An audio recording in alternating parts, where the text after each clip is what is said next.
Our next session is titled Brushstrokes of Democracy, History of Political Cartooning in India. I'm sure all of you read cartoons, see cartoons in a variety of ways. We have three very distinguished panelists. I will introduce them and request them to take stage. First up, we have E.P. Unny, needs no introduction, author, political cartoonist with the Indian Express. Began his journey with Shankar's Weekly in 1973. He's been a professional since 1977, worked with the Hindu, Economic Times, and has been the chief political cartoonist at the Indian Express since 1996.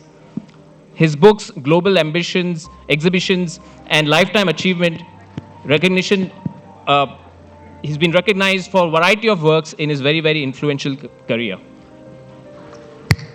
I'd like to invite Mr. E.P. Unny on stage.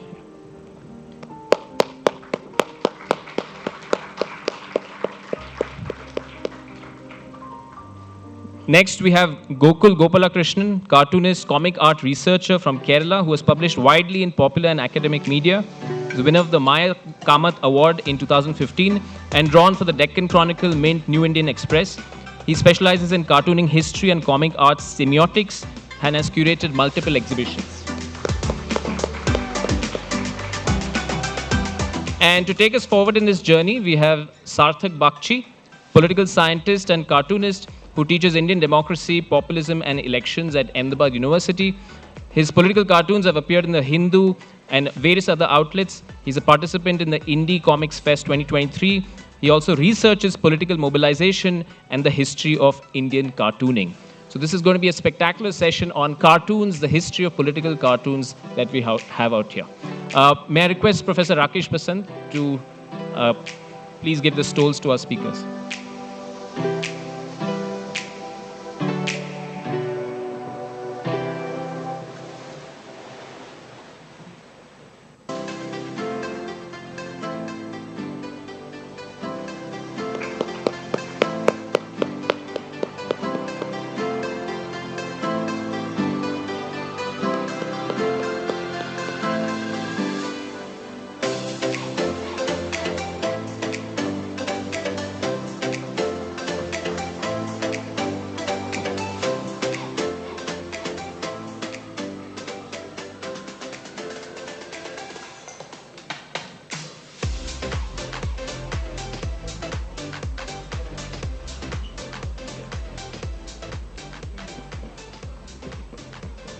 Thank you.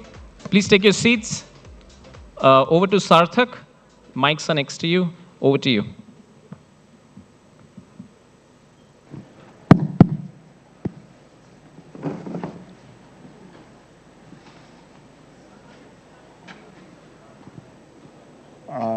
So we had something, we had an image, I think, which we wanted to begin with.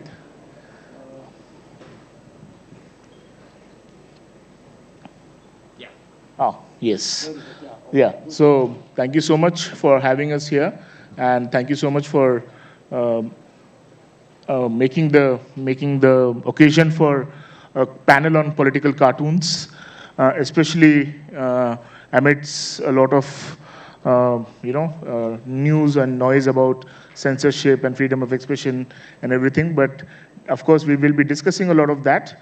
But we will come to that eventually, and we will rather want to start with a history of Indian political cartooning in India. And of course, there's nobody better than Gokul and Unny sir to talk us through about that. But I think, Unny sir, you wanted to begin with this image. So I will let you start this, and then I'll come to my questions. Yeah, thank you for having me. This is a very old cartoon, about 80 years old. 1940, September, 1 year into the World War II, you see the three major players of the war,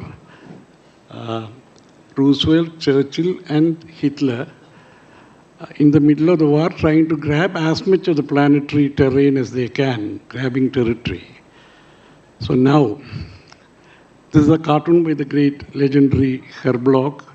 He did it before he joined Washington Post. He was at the time working for a syndicate called NEA, National editorial agency in the US. Now, if you put today, Putin, Xi, and Trump, this cartoon will come alive any day. This is the magic of the cartoon, and this is where the cartoon meets history. And cartoonists, I was trying to tell my friend Sarthak that cartoonists have made friends with historians. David Lowe's best friend was H.G. Wells. And they were seen together in the 1930s and 40s in the London social circles. These friends would always be together, arguing, talking, and they had much to talk about at that time. Because those were the interwar years between the First and the Second World War, when the cartoon as a medium cut its teeth, commenting on very turbulent times through the Great Depression, collapse of the Wall Street in 1929. So this is two wars and a great economic collapse. That is what made the cartoon what it is today. Cartoon gained a certain strength to comment consistently, tell stories, and become an important voice in the newspaper, a news space. Today you can't talk about the newspaper, you talk about news property or news space. So we are talking about a very similar context today, when the world suddenly has been thrown into much turbulence over the last 2-3 months. Nobody dreamt of the kind of things that are happening today. And in my career, I've never seen the American president occupy the front page consistently for three months, even in suburban newspapers in India. So we will go back to the World War II days. That was also the time, interestingly, when the Indian cartoon, as we know it, the kind of cartoons we draw, the earlier cartoons of Shankar, Lakshman, and so on, those kind of cartoons were hugely influenced by the cartoons of somebody called, I mentioned his name, David Lowe, the legendary David Lowe. David Lowe was a big star. He was a New Zealander who migrated to London and became a big star in the Fleet Street. And his cartoons influenced our first generation of cartooning. I think you should talk about Lowe because you have followed his work. No, of course. Thank you so much for setting that up so beautifully. And I think it also describes what we also need to understand, that cartoonists are not just illustrators or artists who are working in silos and using their creative freedom to express themselves within the scope of this kind of a newspaper column or the small pocket cartoon. But they are also chroniclers of their times. They're also, cartoons can be used as archives of history, and also definitely to look at how the present sometimes overlaps with history so much and in such glaring ways. And I think this cartoon beautifully brings that to our attention. Going back to where you dropped the line, that David Lowe, right? So I wanted to understand that what are the antecedents or what are the kind of origins of political cartooning in India? So David Lowe, we also have Punch. So can you just elaborate on that and tell us a little bit about the history and what are the origins of political cartooning in India? I think political cartooning must have certainly come to some kind of a recognizable newspaper practice in India when printing became possible. There again, the cartoons had an edge over photographs, because in the early kind of newsprint that was available, cartoons printed better than photographs, tonal printing, half-tone printing, etc. So cartoons were generally liked in India by the early editors. Somebody like Subramanya Bharati used cartoons lethally to attack the British colonial empire. He couldn't work out of Chennai because he was banned, serially banned and stopped. So he migrated to or shifted to Pondicherry and produced this India Weekly from 1906 to 1910, where he used cartoons on every issue on the cover page. This is I'm talking about 1906, early decade of the century, last century. He used the cartoon to convey his message. He understood the power of the cartoon. He even posed for his cartoonist, artist, to get the anatomy right. So a great poet, there was no hierarchy. A great poet used this low art to say what he wanted to say. I mean, that is from, you'll have to trace the history of Indian cartooning from, you probably will have seen similar traditions in any language in India. But Muthrul Hasan has written elaborately on Parsi Punch, Awadh Punch, Hindi Punch, fairly well recorded. I suppose all these books will be there in the libraries here. That is the cloning of Punch. Cloning of Punch happened in all languages, including Malayalam. Sanjayan, a great satirist, he used cartoons. Much later, in the pre-war years, 1939, 40. I think by that time, by about the freedom struggle, Gandhi, interestingly, Mahatma Gandhi, many people don't know, was a great cartoon editor in Johannesburg when he had this India Opinion publication. I think it was a weekly.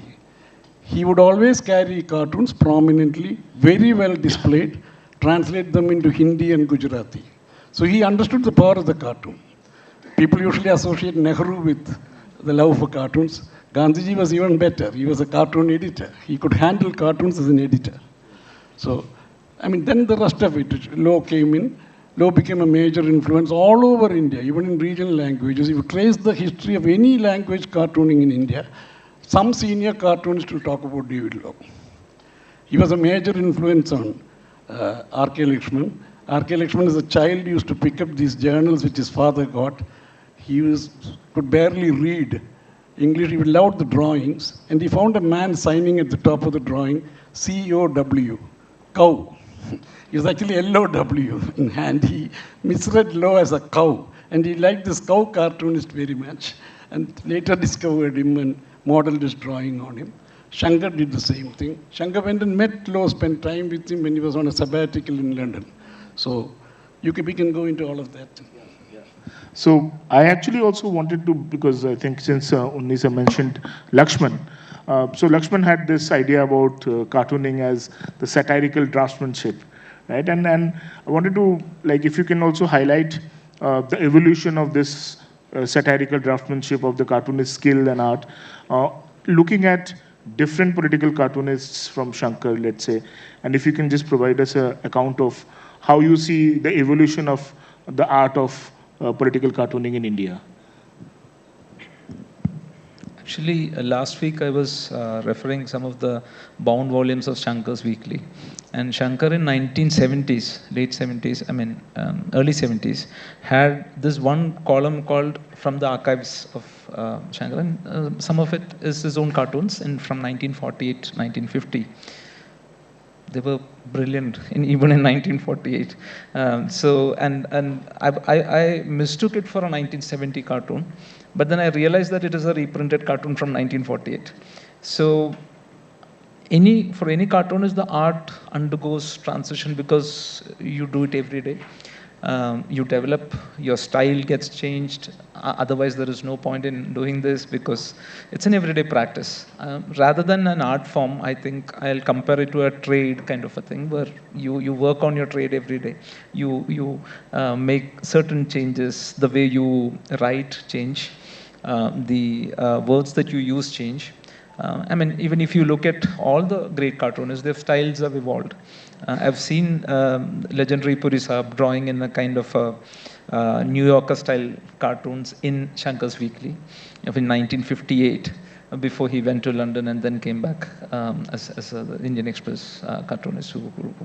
So everyone undergoes that transition.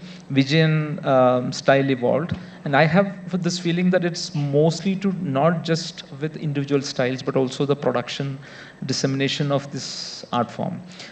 Especially the technology. Unny must have, he has had a long career, so he has really lived through all those technological changes, like how the press has changed, how cartoons have been, printed and disseminated. Probably now it's just not the newspaper, you can put it online. You can stay away from the center of power in Delhi and then still draw cartoons, and you don't need to be part of a newsroom and still draw cartoons. So I think the art form has evolved not just by individual styles, but also the market, the technology of production of cartoons, the technology of dissemination of the cartoons. So we all have to factor in all these things. It's not a kind of a linear development, probably. So style is always there, but sometimes when Vijayan does the style that Vijayan uses, he used to put cloth on this and then do a brush over it, and then it would look completely different on the newspaper. So sometimes later, if when we are drawing, we have the liberty of an iPad and the Photoshop and other technological tools to bring that thing. Erasing also. Yeah, even erasing. If you are on a tight deadline, it always helps to have an iPad with you, so that otherwise you need to draw multiple versions of one cartoon, and even one spelling mistake can ruin the cartoon for you. So it's all changed. So I think we need to look at the development of an individual style, also in terms of production of this art form and dissemination of the art form. Yeah. But I think using your vantage point as and what we can call an institutionalized cartoonist, right? Because you are an institution in yourself, but I think also you are an institutionalized cartoonist because you've been with these newspapers for a long time, and of course with Indian Express for the longest time. And I think from your vantage point, it would be very interesting to understand how has the evolution of newspaper relationship between the newspaper cartoonist, and also I think you mentioned that in the beginning about the news cycle and all, but can you tell us a little bit about these last 30-40 years? How has the relationship of the political cartoonist in the newspaper, and also the relationship between the reader and the cartoonist has evolved? If these are two big questions, different questions, yeah. But then maybe you can answer it in later also, but at least the first question now. Yeah, first question, it's a long canvas, but when you work as a cartoonist, for you, the only unit is the day. And you stare at a blank sheet of paper. I stared at my blank sheet of paper on day one. I'm doing it even today.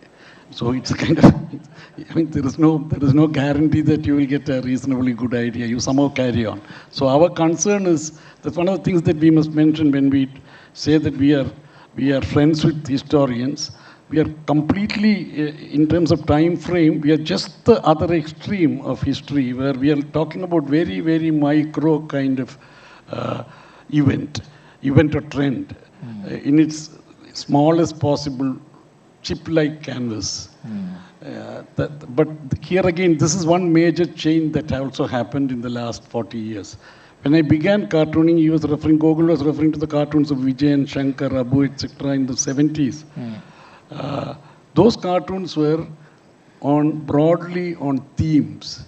They had the luxury of cartooning on themes. They certainly reacted to events and trends, but they had larger themes in those days. Communism, socialism, democracy, constitution, law, right to protest, dissidents, so many things. Corruption. Corruption, of course. Corruption still continues. So that's an institution that you talked about. That will continue. Some things don't change. Yeah. You talked about one institution will remain, mercifully. Anyway, this was going on. In my days, I had the same luxury in the beginning. When I came in, I began my cartooning career when Janata Party came to power. That was a kind of refresh button on Indian polity. Almost everything that the earlier cartoonists went through in the first years of freedom, we shared across a very shortened period of time. When you have the same illusions that the country will become better, democracy will take roots, constitution will be respected a little more. All that was belied. That is another story. The point is that this is what we went through. And that was also the time we had some luxury of thinking about larger, reflective kind of themes. That has been completely lost. This is one thing that has happened. This has also redefined your role in the newsroom. I've been a newsroom cartoonist. I picked up whatever I knew from the Hindu senior editors and news editors and so on. We were part of the newsroom. So you had a kind of routine office kind of day that anyone would have. You go to work, come back, feeling reasonably reassured that nothing big will break. No news will break to make your cartoon redundant. Today, your cartoon becomes redundant even in the afternoon most days. News keeps breaking. When news breaks, you don't even know whether it is authentic or fake. So half my time is spent today not thinking of the cartoon idea, trying to verify or fact check the news that is before me. So this is one change. That's also becomes so you are not though I'm still like a newsroom person, I'm a virtual newsroom person now because something can happen at 11 o'clock, 12 o'clock, 1 o'clock. Between editions, we change cartoons. So you're all the time, not physically in the newsroom, virtually in the newsroom. That is what has happened to, as you mentioned, an institutionalized cartoonist like me. Had I been a freelancer, the same thing happens. You work the same way. As he said, you have an iPad, even when you're commuting, when there's a news break, you can send your cartoon in or update it. But where the difference is when you're a freelancer, you're not part of an institution, is you can upload a cartoon without any editorial interface or check or filter. That is an advantage. You can be completely free. There is a trade-off. There is a disadvantage. You can get into trouble if you make a mistake. In my case, there are editors, there's a desk, there are page editors. If I make a mistake, which I very often do, they will point out to me. As I said, you misspell things, sometimes the news becomes redundant, sometimes you don't recheck, etc. So people will tell you. So you have ample opportunity to change it. And when the state takes cudgels against the cartoon, the editor and the publisher will own up my cartoon. There'll be nobody to own up a freelancer's cartoon. Right. So it's easy to harass for the state or any group. The state is not the only person who harasses cartoonists. Right. The role of the state has become relatively smaller. There are many interest groups that will like to throttle cartoonists. So anyone who wants to get into this act can pick it. The freelancer becomes an easy pick. So this is right. So I think one thing that you mentioned was about the permanency or the continuous relevance of corruption, because R.K. Lakshman at one point devoted a lot of time to drawing cartoons on corruption, and I'm not sure whether he would have faced this kind of scrutiny as it happens in the present times if anybody is talking about corruption or anything, any inefficiency of government, so to speak. But I wanted to come to you. Whenever we talk about the history of political cartooning in India, there is this famous phrase of Nehru, which comes in that don't spare me, Shankar. And I wanted you to focus or tell us a little bit about the relationship between the political class and their reception and their response to political cartoons, and how has that changed over the years, because this will lead us into the discussion on another elephant in the room, which is about censorship and freedom of expression. So the relationship between the political class and the political cartoonist, how has that changed over time? Yeah. If you look at the cartoon itself, it's a very curious cultural artifact. It's, as Unny said, it's for the daily consumption. You draw it for a daily deadline. You're not thinking about history. You're not thinking about what is an overall perspective.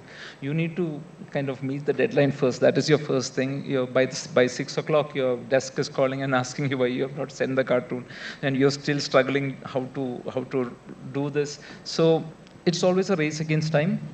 Sometimes the news overtakes you. Sometimes you're not able to come up with something on a particular given day. You all have off days, but if you have a daily deadline, it's difficult to have an off day. So, I mean, that pressure is there.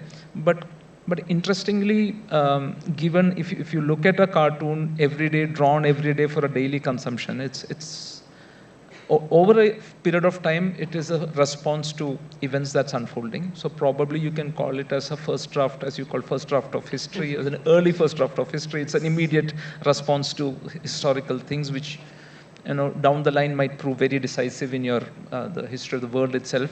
So that way, that it's a very curious thing. It is part of the history of the political events, but it is also drawn for as a daily response to political events. So not in sense of a kind of a historical thing that's in the back of the mind of a cartoonist when he draws it, but naturally it evolves, and then over a period of time you understand as a daily response to this.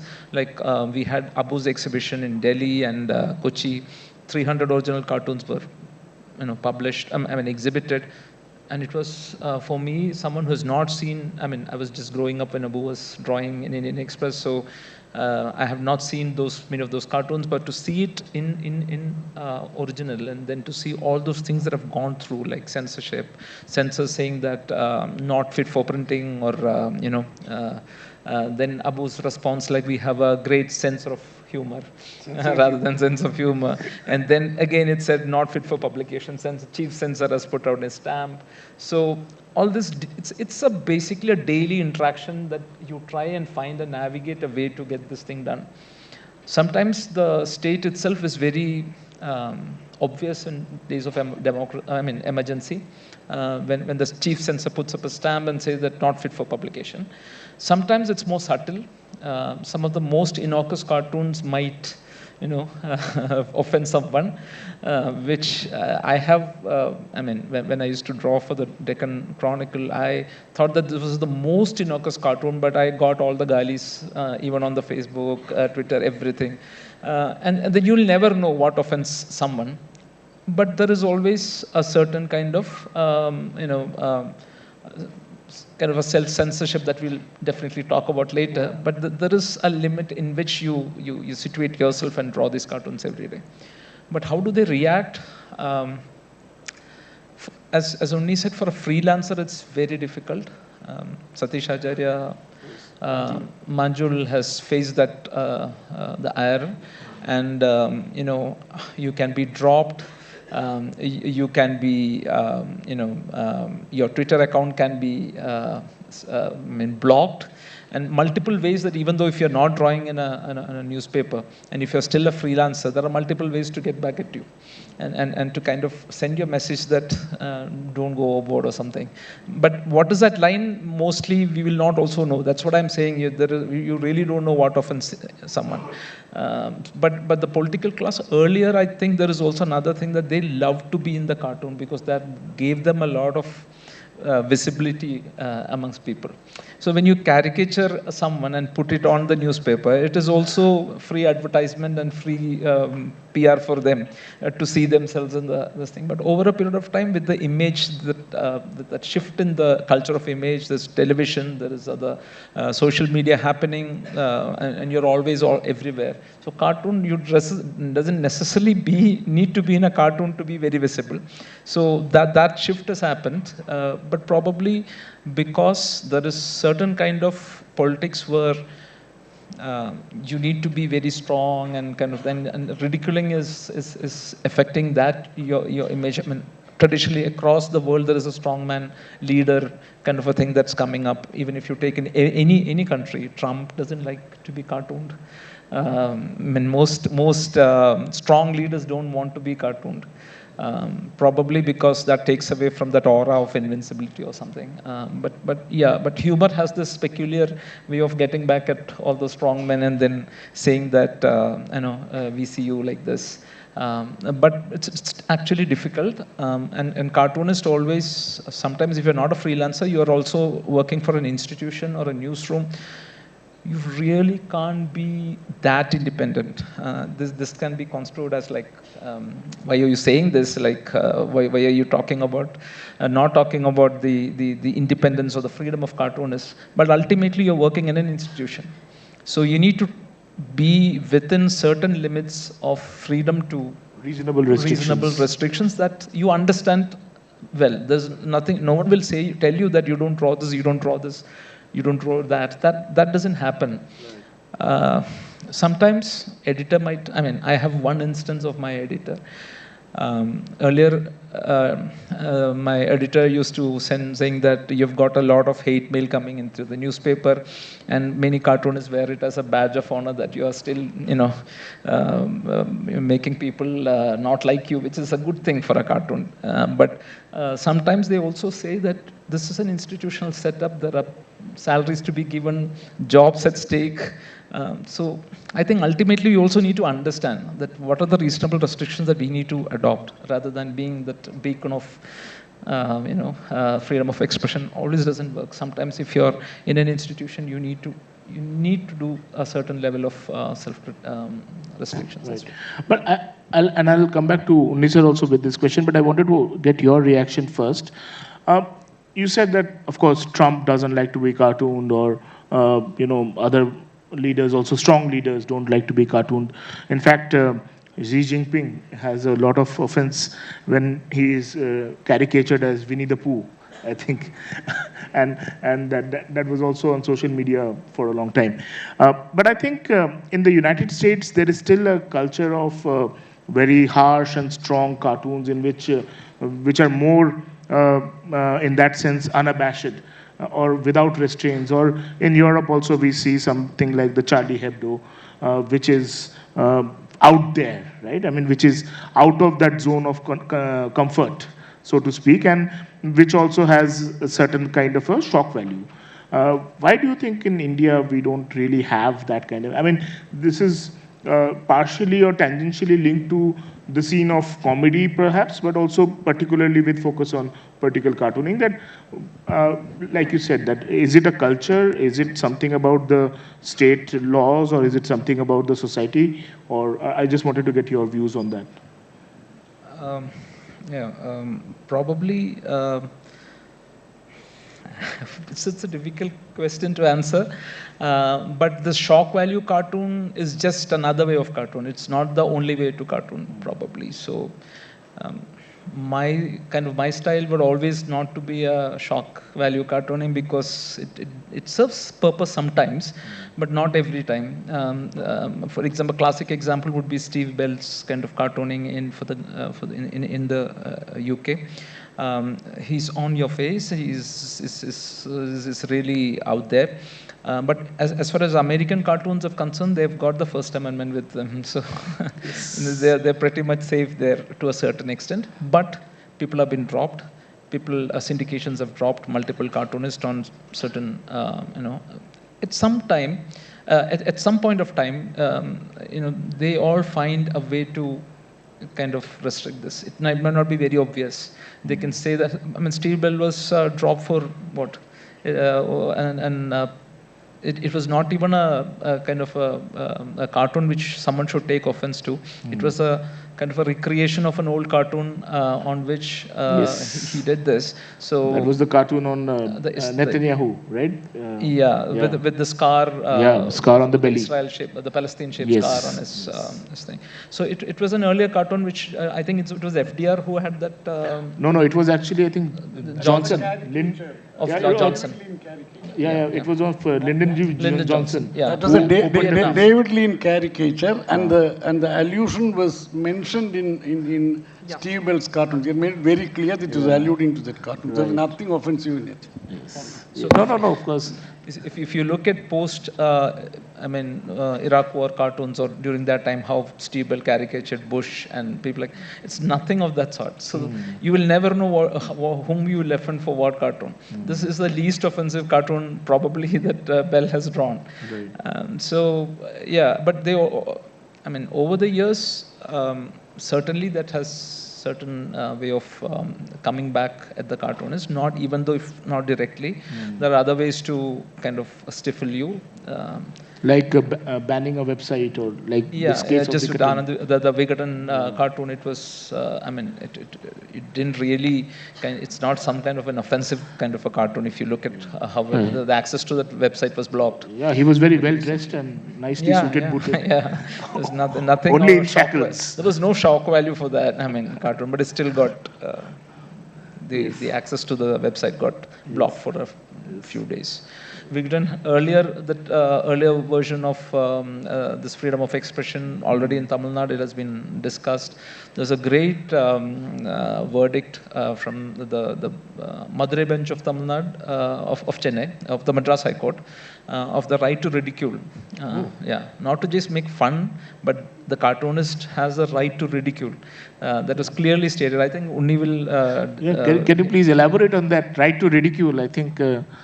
As professors, we must be wary of that. Students should not hear about this right to ridicule. But only cartoonists have the right to ridicule. Don't worry about students. Whatever happens here. Don't take this back to your classrooms. But I will work on them. The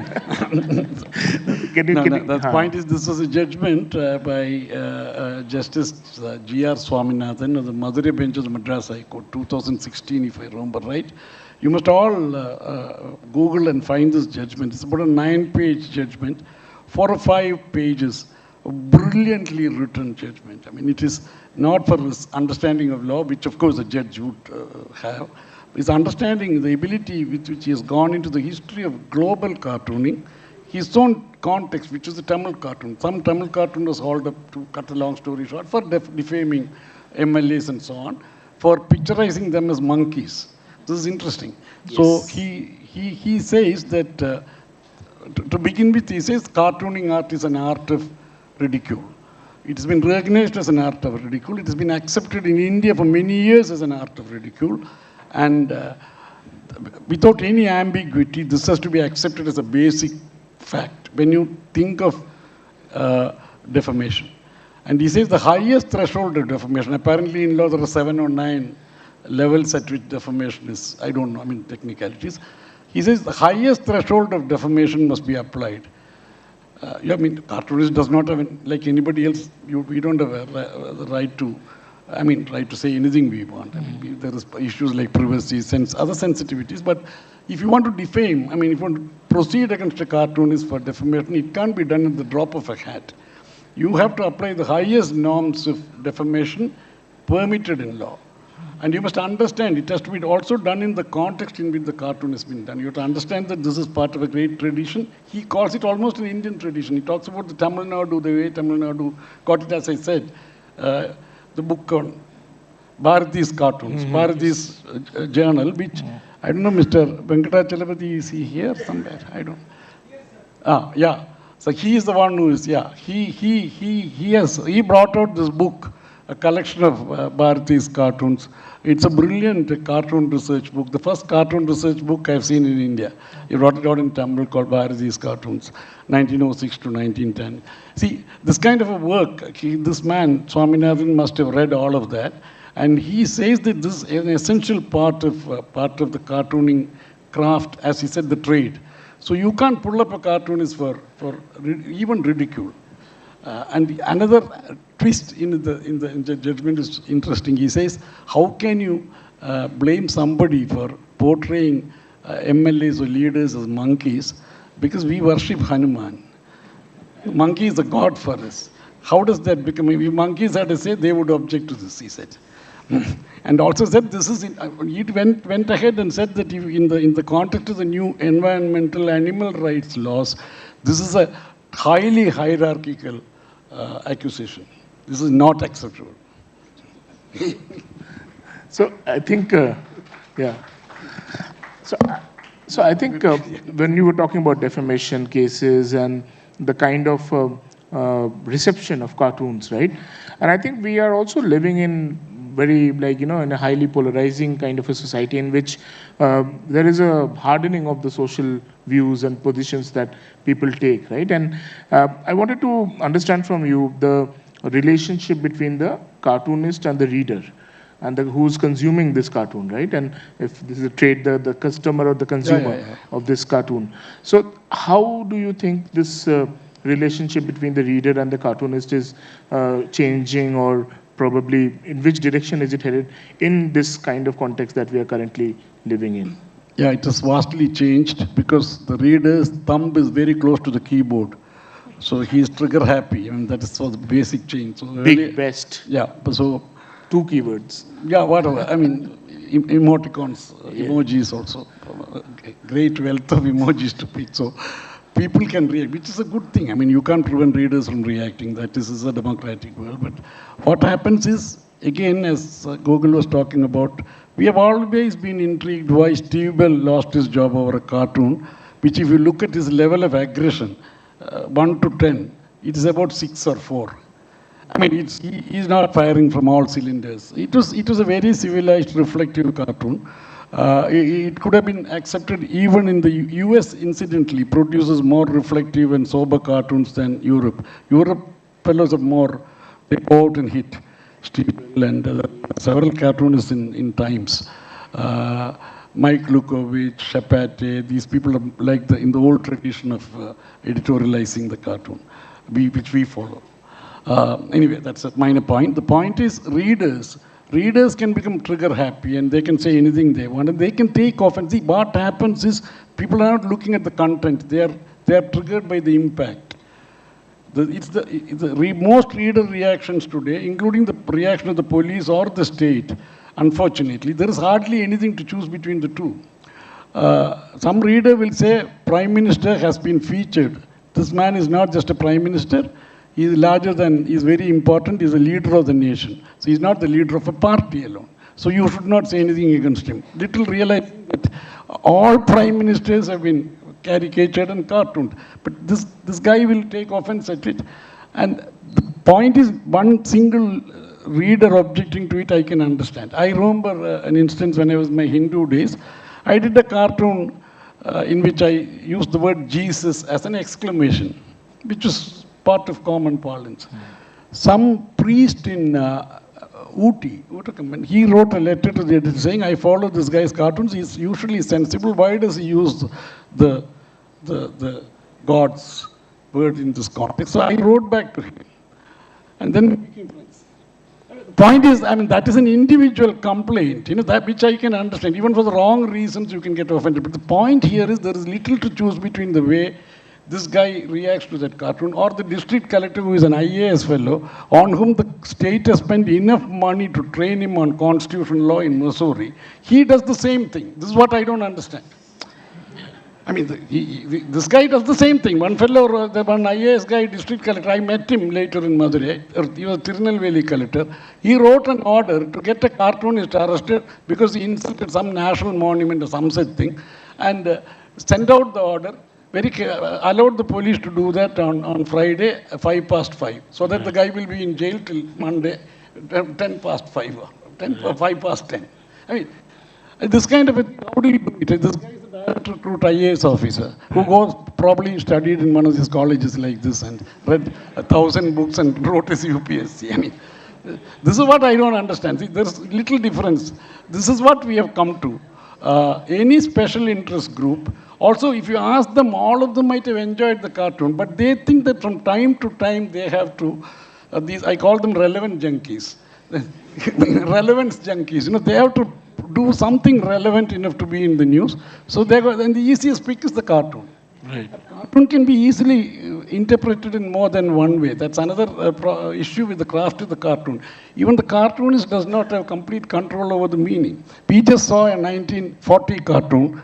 I was talking about how one could update it, and everybody here laughed, reacted. They were able to see the new cartoon in their minds.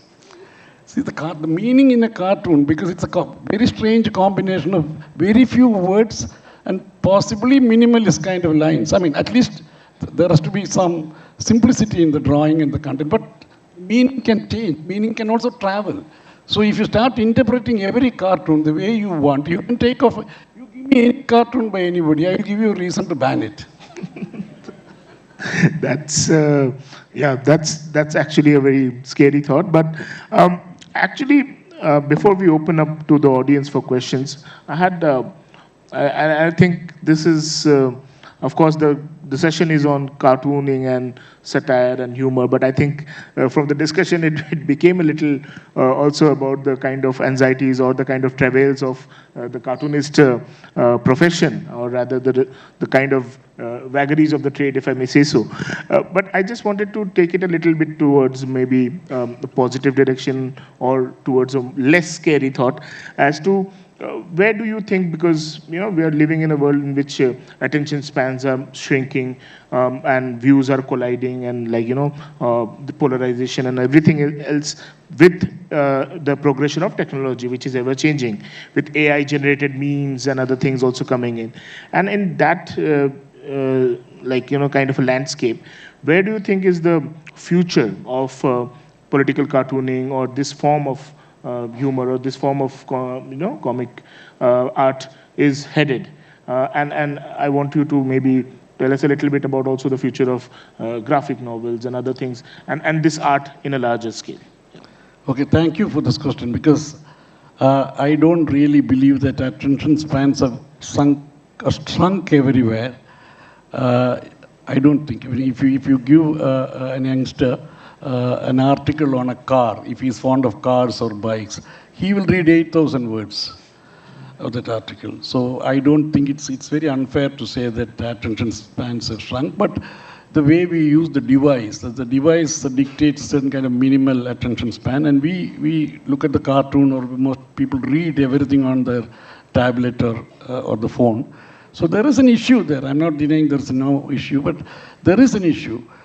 But what is happening to cartooning is that cartooning is getting into problems in all over the world, including the US. Some of the finest cartoonists are losing their jobs. If you look at the number of editorial cartoonists in American newspapers, over the last 30, 40 years, it must have come down to 10% of what staff positions. Staff positions have shrunk. Syndicated comics are still there, but they're not growing at the rate at which they used to grow. That is almost part of an entertainment industry in the US. It's not happening. But where cartooning will not go away is cartooning is an extremely portable, sly medium. It will grow. I mean, can you imagine how David Law sitting in Fleet Street, migrant from New Zealand, he comes to Fleet Street, becomes a superstar, bigger than any editor. You should see the kind of contract he got from his proprietor. I mean, he was a star. Of course, he faced problems. His cartoons are seen as, many cartoonists in India see him as a role model. And his cartoons got reprinted regularly in Times of India and later in the Hindu for many decades. How did the Indian first generation English knowing Indian reader relate to those cartoons, sometimes full of allusions? So, I mean, there was a scholar called Seymour, or Colin Seymour, in the University of Kent. He was the professor of government and he was heading their Institute of Cartooning and Caricature. He has written on this phenomenon of how the cartoon travels across cultures, across continents, and still makes sense. So the cartoon won't go away. And today, as long as the web is there, even if the state machinery interferes, you will have the option to upload your cartoon. And the cartoon will be seen all over the world. Any cartoon, there's nothing like a local cartoon anymore. Any cartoon can be seen by anybody anywhere. So somebody can sit in Amsterdam and consistently draw cartoons on Mr. Modi. And then talk to an Indian readership. Create an Indian readership on the web. This is possible. Again, the other question that you asked, graphic novels. Graphic novel is an explicit expression of a device that every cartoon has. Cartoon is a small canvas medium. It is a small canvas medium, but why is it printed every day in the same space in the newspaper? It is designed for serial reading. It is designed to tell a story. It has got an in-depth storytelling trait. That is what is used by the graphic novelist actually. Very different ways. Sequential cartooning, frames, pages, on the web you scroll. Cartoon in one form or the other will continue to exist, and my own feeling is it will flourish. Yeah, I mean, let's hope, and we all would like to believe that. So, Gokul, your thoughts on what lies ahead in the future? Also with respect to journalism also, and in the way in which probably the field of journalism is also expanding. We have now, like, people like Joe Sacco who are, and even the Pulitzer Prize is being given to, graphic representation of stories. So if you can just tell us a little bit about that. Pulitzer Prize for cartooning is also earlier given to Trudeau, who drew a political, it was a comic strip. Trudeau's strip was given for a political cartoon, it was given a Pulitzer Prize. So, that has been blurring. This thing has been blurring for a long time now. Even essentially, as Unny said, it is telling a story. It can be a single panel story. Recently I saw one of the New Yorker covers, which there were two kids run in a park. There were two white kids running in a park. I mean, one skating, another on a swing. And there were two nannies sitting side by side, one probably a Latino woman and another a black American woman. And there was one person is showing another person a tablet on which presumably her son is graduating from a college. So this image struck me as a lot of history in it. One single image, it tells a lot of story in it. It's just a New Yorker cover. It doesn't have any dialogue, nothing. But two moms, sitting there, working hard, underrepresented in the American system, and they're showing probably not even having a green card or maybe an undocumented person who might have been sent back by Trump by now. But they're comparing and showing with great pride one of their kids graduating from a university. So the story behind all those one single image is just absolutely brilliant. One image that shows. So one single image can tell you a story. And the reason another one I saw is Tom Gould's, Tom Gould is a British cartoonist who is a Scottish cartoonist actually. He draws for the Guardian books as well as the New Scientist. So he has a spaceship, and there's a man inside the spaceship, and there's a dog outside in the space. And the man asks the dog, like, you want in already? I just let you out. So this is also physics, because the perception of time inside a spacecraft and outside in the space is different. Then you think about, is this the reference to a Laika, the dog, which had, a lot of associations that it can generate. One single image that is the beauty of basically cartoons. It's an kind of unsaid pact between the cartoonist and the reader. Like you're giving this field for a generation of meanings. It depends upon a lot of memory, a lot of culture, a lot of shared culture, a lot of shared understanding of history, knowledge of events. So this is where this meaning generation happens. So this is the beauty of, let it be one single image. It can be a comic strip. It can be a graphic novel. It can be a political cartoon. It all tells a story, as Unny said. That storytelling will continue. And even one single image can give you a lot of powerful, I think that one image on the New Yorker cover, I'm still thinking of what might have happened to that person. So it's all there in the larger political, so it is a political cartoon if you ask me. So it doesn't necessarily be the front page political cartoon anymore. It can be anything. It can be Joe Sacco, can be, he writes about Palestine, then Sarajevo, where he goes and drafts, he depicts all the struggle within the Bosnian War. Graphic reportage. Unny does a lot of graphic reportage. He travels during elections, so it's a great way to understand what's happening behind the scenes in elections. Also, he doesn't draw he rarely draws the main actor. He draws the atmosphere. Yes. So it's very interesting to see what's happening, what the mic operator is talking about, or what the chaiwala is think about this person, and what another person sitting in the front of a party office will be discussing. So these are the things that it's very political in nature. Even a graphic reportage gives you a certain kind of understanding of what's happening around you.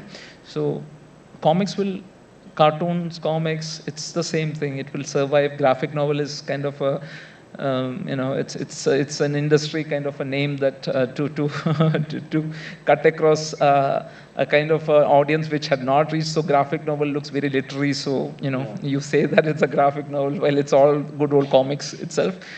But it will make sense to people. People will like a story. People will follow a cartoon. It will not die. I don't think so.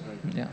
And you very correctly, I think, also said that how cartoons can also be a political voice in that sense, because I was going through some issues of Marmik, the cartoon weekly that is started by Bal Thackeray, who was an avid cartoonist himself, right? He started with the Free Press Journal and then left and opened his own cartoon weekly called Marmik, which is still running. And in fact, in Maharashtra, if the opposition voices are somehow suppressed, or the MLAs are suspended from the legislative bodies, you can find the voice of the opposition often reflected in the cover of Marmik through cartoons, through very powerful and very aggressively made cartoons, which was the kind of style of Bal Thackeray himself also, and in fact even his nephew Raj Thackeray has emerged as kind of a very very strong cartoonist, and therefore we can also see that political cartoons can also represent sometimes the voice of the voiceless, in this case, maybe even the opposition being the voiceless ones. Thackeray was also a follower of David Lowe. Yes, yes, of course. Okay, I think we now should, open up for questions from the audience, and that we have many. So why don't we start with the lady? Yes, Mike. I wanted to ask Unny, sir, so you have a certain style that almost all of your cartoons have a character in them, and you try to pass on your message through the lens of that character. So this is about your personal style. Why did you find the need to bring in a character? Why is it not from a third person's perspective? Why have you had the need to bring in a character to say your story? And the second one is for both of you.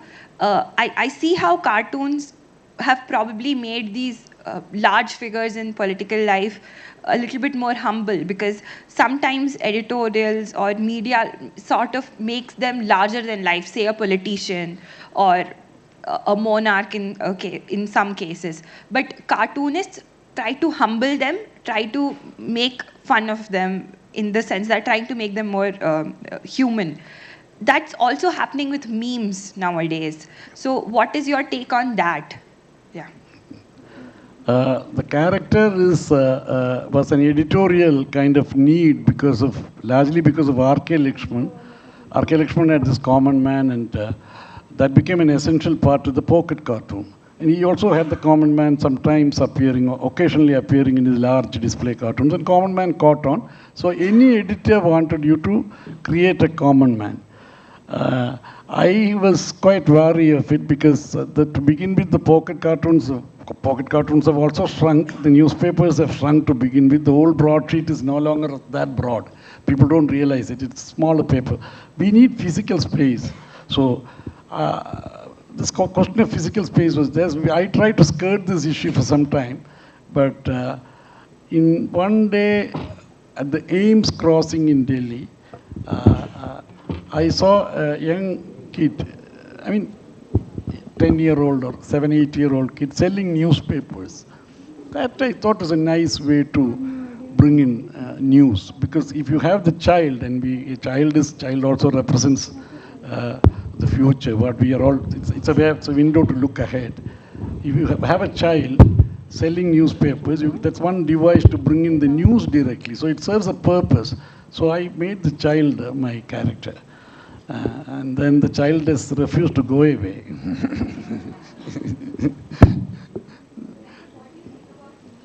Memes. The second question was, your question was cutting people down to size. Yeah, cutting people down to size is an essential feature of cartoons. Any satire, we share that with any kind of satire. There will be no humor or satire if you don't cut somebody in authority down to size. This was allowed even in all our indigenous cultures, even when they were ruled by principalities. We call them kingdoms, but we call them king or queen or whatever. They allowed a certain kind of art forms to take on, satirical forms to take on people in authority. That we need even in a healthy, non-democratic society. I'm not talking about a democratic society. If we want to have a decent campus, let's say 2,000 students, 1,000 students, school, college, office, any collective, you need people have to breathe. If people have to breathe, they have to laugh. And you laugh at people in authority. So if you are in authority, that is a risk you have to take. So just one more question. Now the memes. Yeah. Sir, I'll ask him. Sir, the fact that mainstream media is becoming so unidirectional in the message that they're giving, do you feel that there is more responsibility through your work to bring out the actual voice of the people? See, as I said, from a practicing perspective, your only concern is your daily cartoon. To start with, you're not too concerned about.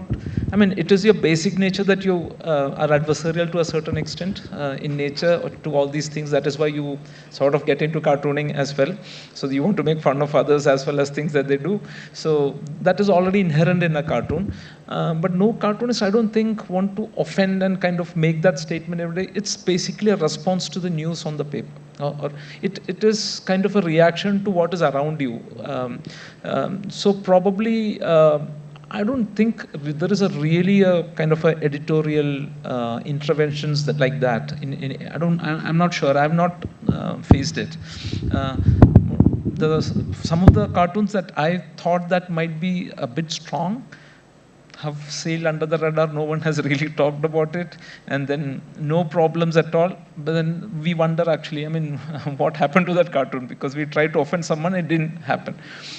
So it is not with certain kind of when you sit in front of a drawing board or an iPad, it is not with an intention to offend someone or to make a statement. It is your first response to the news in front of you, around you. And you can only draw cartoons on the news which is given to you, right?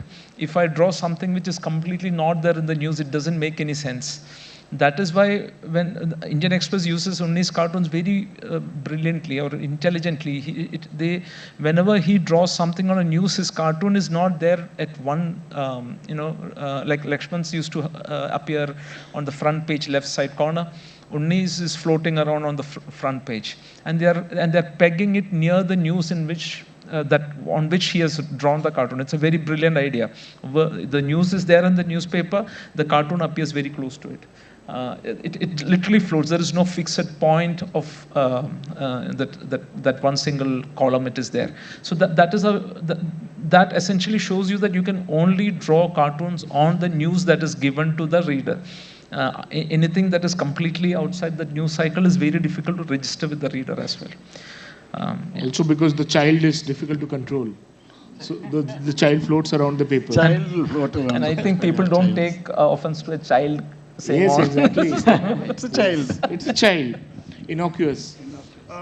Yes.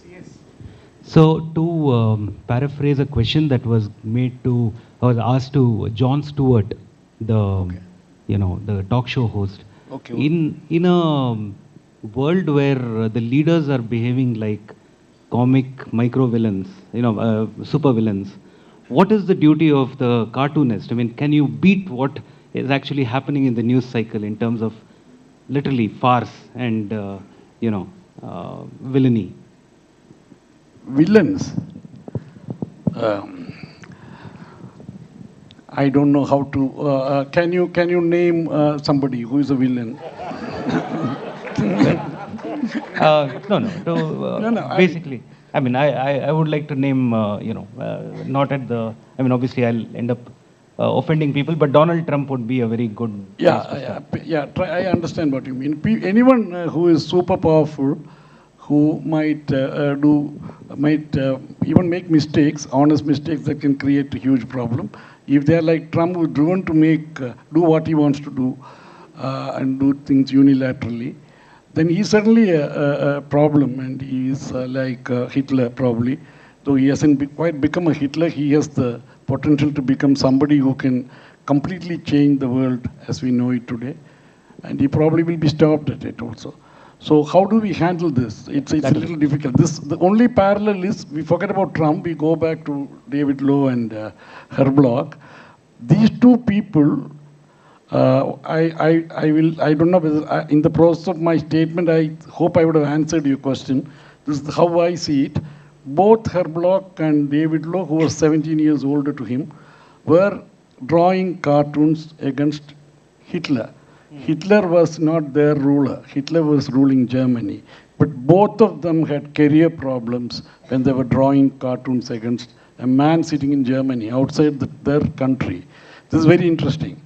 Lowe's cartoons used to anger Hitler. Hitler himself was a failed artist who understood the power of the visual medium. Thank God he failed. he and his propaganda minister Goebbels used to tell Lord Halifax, or Irwin, Viceroy, who went there and became the foreign secretary. he was their foreign minister, foreign secretary, that this man is going beyond all limits. This cartoon is called Law. He is offending the German chancellor. You have a trade relationship with Germany. We are good friends. Why is he being allowed to do it from your territory, from London? And every day, apparently, Hitler would see this cartoon and get into a rage. So the foreign secretary had a meeting with David Lowe and his publisher, Lord Beaverbrook, and they tried to talk to Lowe. They were quite sensitive to the fact that they had a convention of press freedom and so on, and they didn't want to bully the cartoonist. In India, this collector would have sent him to jail. The Tirunelveli collector would have sent Lowe to jail, but that didn't happen. The point is, he was told, then Lowe said, look, if my cartoons are offending the interests of the country, I am willing to find some other way of talking about Hitler and Mussolini. Mussolini was also there. So what David Lowe did was, David Lowe combined Hitler and Mussolini into a strip cartoon, new character called Muscler, Mussolini and Hitler, and telling the readers that I am being muzzled. So I mean, you don't trifle with cartoonists like that. So this is what happened. So I suppose today there is it's more than territory. It will be over trade and tariff. We'll have to see how it pans out. Your anxieties we all share.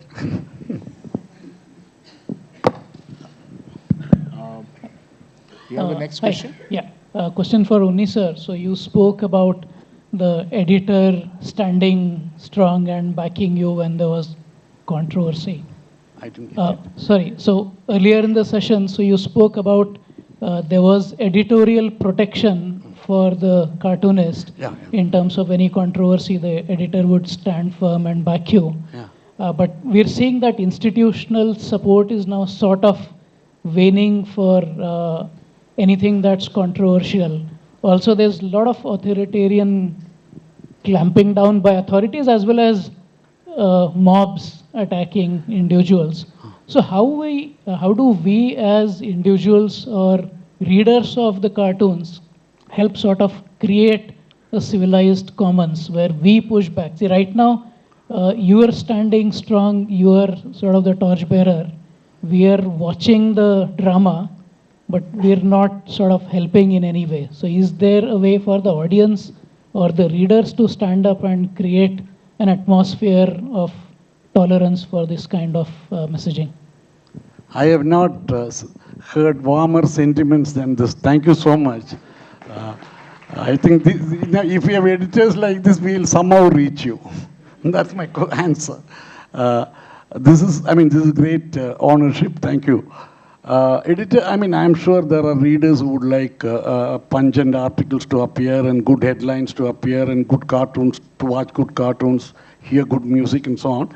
But the point is, what do you do if we are living in such times when not only the state, two things happen. State was the only problem earlier, as Abu and company faced during the censorship during 21 months of the emergency. Now, everyone who can get a few guys organized as a small group can assume the dimensions of a state or sound like a big leader. Or the organization will stand for some cause or some ethno-nationalistic goal.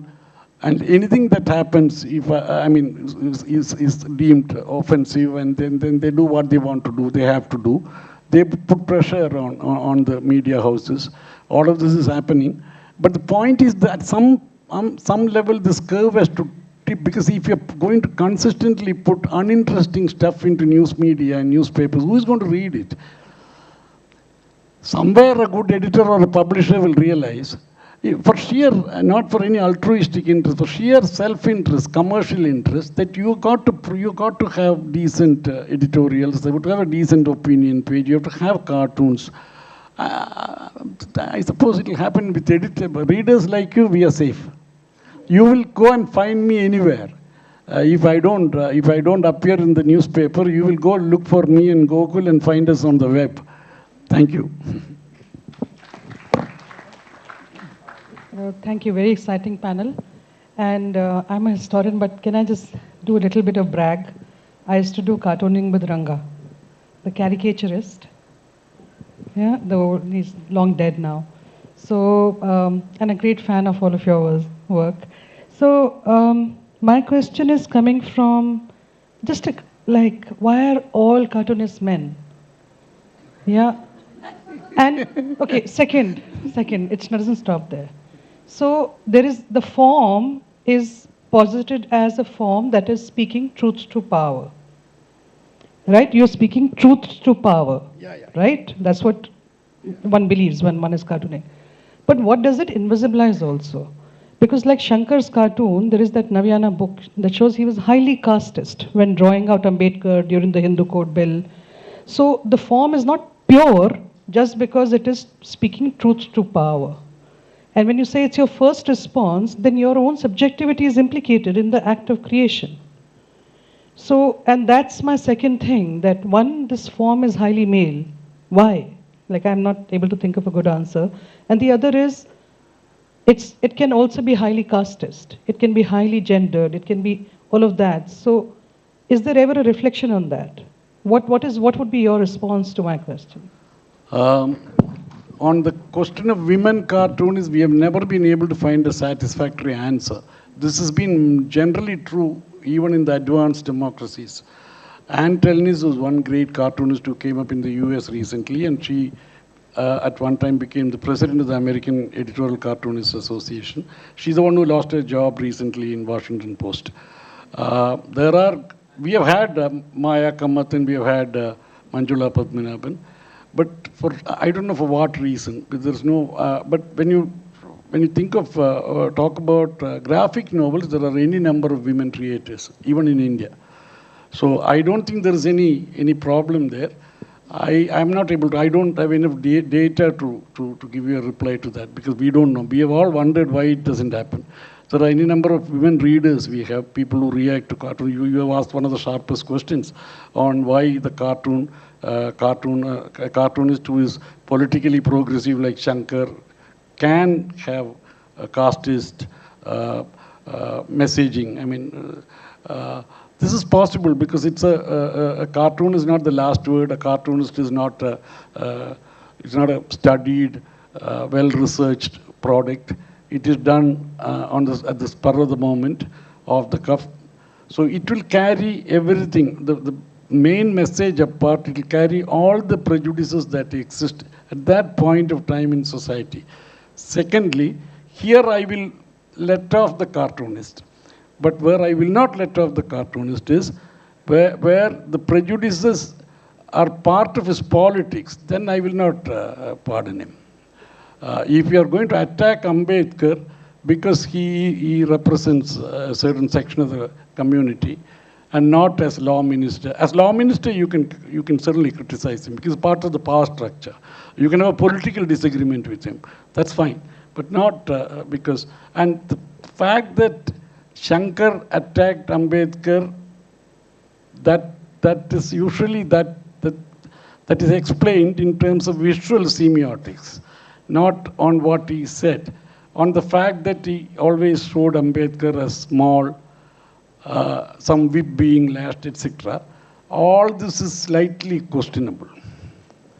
As you said, he may have carried his prejudices, for which you should criticize the cartoonist. If a cartoonist can criticize, so can he face criticism. So there's nothing wrong with it.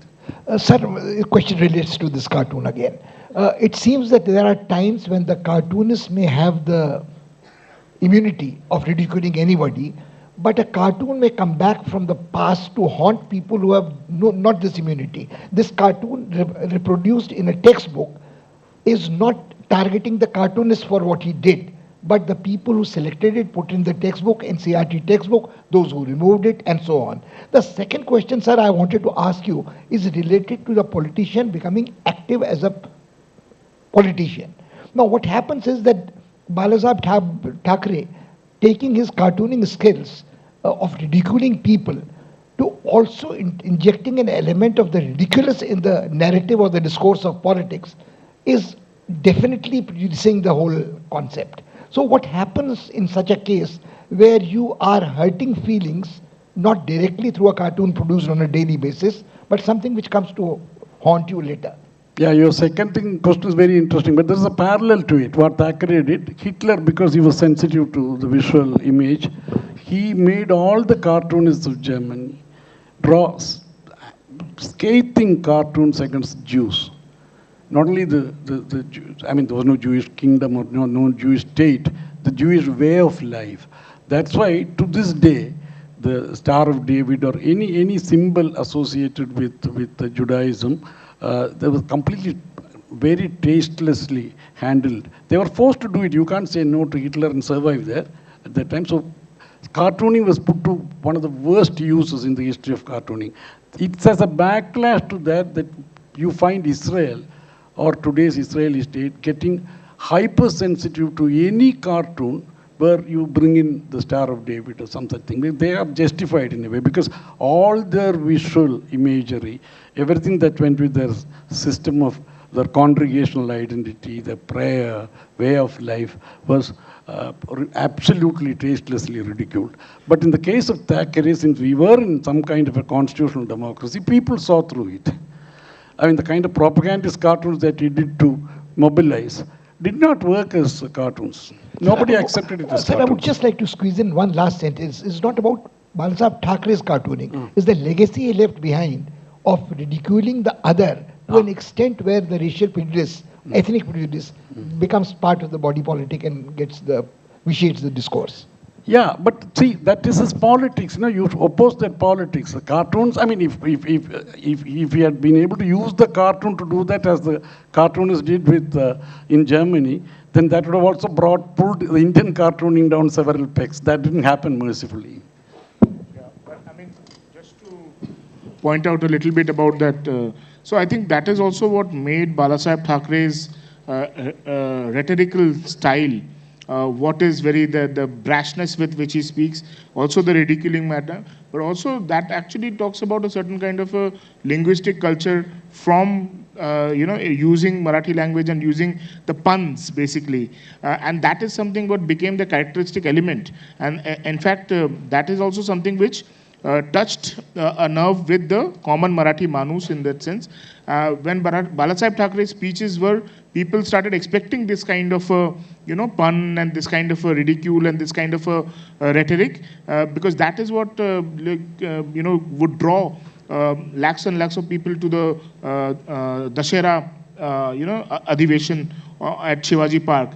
And in fact, Uddhav Thackeray could not succeed as much as Balasaheb Thackeray because he lacked this, right? And because he did not have this, and therefore one would find that even in Raj Thackeray's rallies, because Raj Thackeray is again a cartoonist, he inherited those skills, or he got some of those skills passed on from Balasaheb Thackeray, his uncle, and therefore even if he doesn't translate electorally into the number of votes, but he draws a lot of applaud from the supporters because people really connect with this kind of the brash speeches and the kind of rhetorics which Uddhav Thackeray is not able to make. So there is some element of their art flowing into their politics.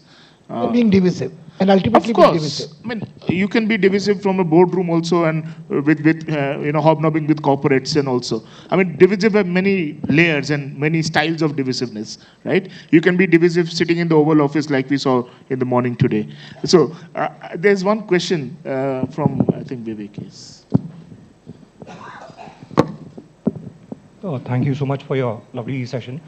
First of all, thank you for keeping a sharp eye on Indian democracy, politicians and businessmen at all. My question is to all of you as cartoonists. Do you draw a line at something when you're approaching a topic? You all mentioned that you're bound by the headlines or the news which is present in the newspapers. But is there something which, at some point where you draw a line and say, no, you don't touch that? Lakshman Rekha, R.K. Lakshman Rekha would be very good. That's his. Lakshman Rekha, if Lakshman Rekha is R.K. Lakshman Rekha, then we have enough leeway to cartoon. I think probably religious beliefs that you don't really, cross that line of personal religious beliefs. It's a difficult thing to kind of, and also certain tragedies that you really find too difficult to kind of, it may be the main news, it may be like thousands of people dead or something, then how do you manage to capture or draw something, a cartoon on something that tragic is always something it's very difficult as a practitioner. On that day, you might have to address the news, but how, I mean, you can be sensitive towards that, but it's always difficult to draw cartoons on tragedies. Well, there's a loss of life, then there's a lot of pain and things. How do you make, and also people expect you to kind of comment on that.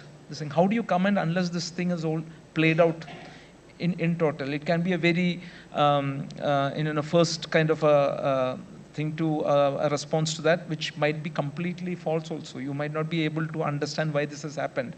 And then the deadline pushes you to offer a remark, which you doesn't necessarily need to. Probably you should sit out a day or two to understand how this thing has happened and draw probably a cartoon on the actual reason that might have led to it. So tragedies are very difficult to draw, and also personal religious beliefs.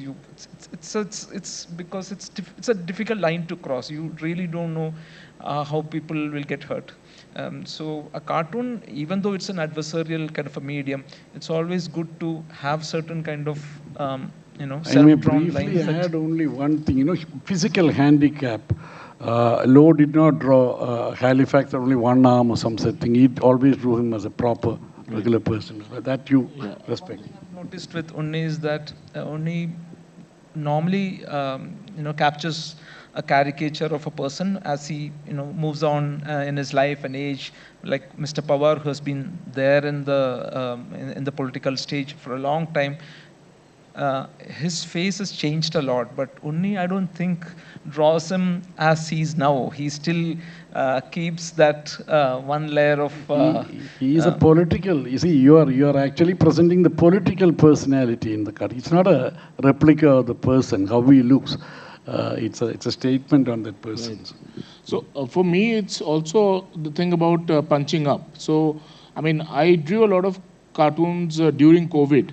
And also because I was angry at what was happening, and this was a way in which I thought I could react to the ongoing scenario. And in fact, I drew analogies from Mahabharata of how Duryodhan was meditating under the lake while the war was going on, and those kind of things about government inefficiency and all. And I thought that maybe I'm not really looking at the tragedy, or I'm commenting on the tragedy, but I'm actually looking at the government, or the authorities, so to speak. So I'm in a way still punching up, and in that way, I mean, my goal has been that I should be punching up and not to talk about something which is going down the hierarchy. So that has been one kind of a Lakshman Rekha for me, and that has allowed me to also draw cartoons, not just to find humor, but also sometimes satire, and also to sometimes even find very sad situations. But this is how I have expressed myself through a cartoon to that, right? So that's my. Thank you for this amazing session. Obviously, we've discussed the institutional problems that cartoonists face, like the filings at the New Yorker and what happened at Charlie Hebdo.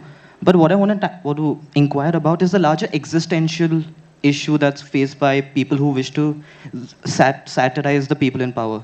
Like there was this quote, I don't know who said it, political satire died the day Henry Kissinger won the Nobel Peace Prize. And we seem to be living in that age where satire has to, reality keeps one-upping satire. It's like when House of Cards was making episodes when Trump was president, journalists would ask them, oh, was this a reference to Trump? And they would say, no, we wrote that last year. And it just came to. So I just want to ask you, existentially, when the world itself doesn't seem to make any more sense anymore, when a reality TV show host becomes president, and one of the main reasons he got re-elected was the Joe Rogan podcast. As satirists who sort of lampoon the power structure, how do you existentially tackle this issue of reality itself being more ridiculous than satire? Even if traditionally there's always been this We react to different situations differently, but absurdity in politics has been there for a long, long time. If you go by Camus' kind of approach to this absurdity, once you understand this absurdity, there is no escaping from this, right? You really understand that this is absurd, and once that you realize that this is absurd, then you treat it as absurd, and then you draw about this. So it's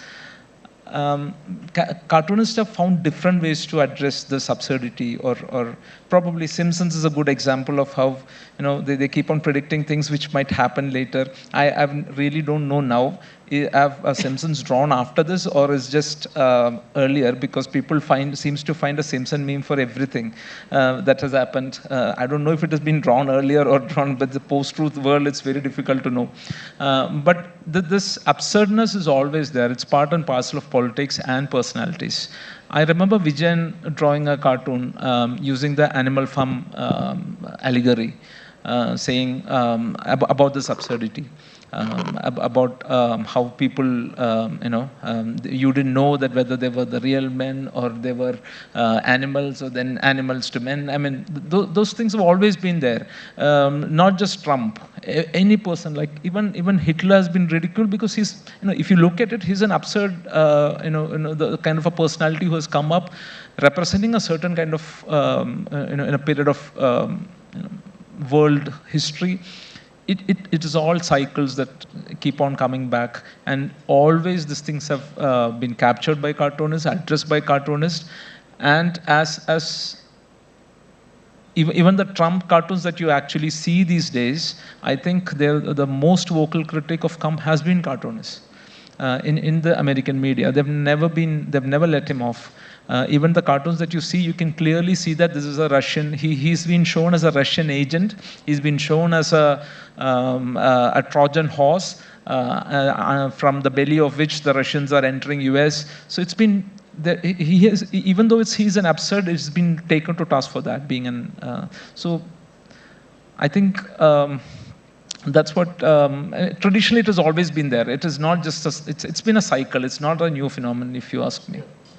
Just to emphasize on that, I agree with what Gokul said, and also, the time that Unny sir pointed that when he joined cartooning newspaper, it was 1977. 77, and that was the time when the Janata Party came, and there was a lot of expectation of fresh change and all. But look at how in 2 years they ridiculed themselves and toppled down the entire government, and some of the legislations that they passed was ridiculous, to say the least. And in today's age, we would say they gave a lot of content to the cartoonists, right? So absurdities has always been a part and parcel of how politics has progressed. Today we are knowing more about it because the dissemination and analysis is through multiple mediums, and it is very much coming to us from every direction possible. Earlier we had to go out and seek that information, and now it's being bombarded on us, and therefore we find that something that the scale has expanded exponentially, but it has always been absurd. Truth has always been stranger than fiction, so to speak. Can we end remembering an Abu cartoon in this context? You refer to the Janata days. He drew a cartoon of Charan Singh. When Charan Singh was moving away from Morarji, that was the death knell for the Janata Party. He showed Radnarayan as a kind of turban on Charan Singh's head and said, "Uneasy lies the head that bears the cloud." Yes. Yeah. Thank you so much. This has been an absolutely fabulous session. I learned a lot. Keep coming across different sorts of cartoons in variety of archives in different languages.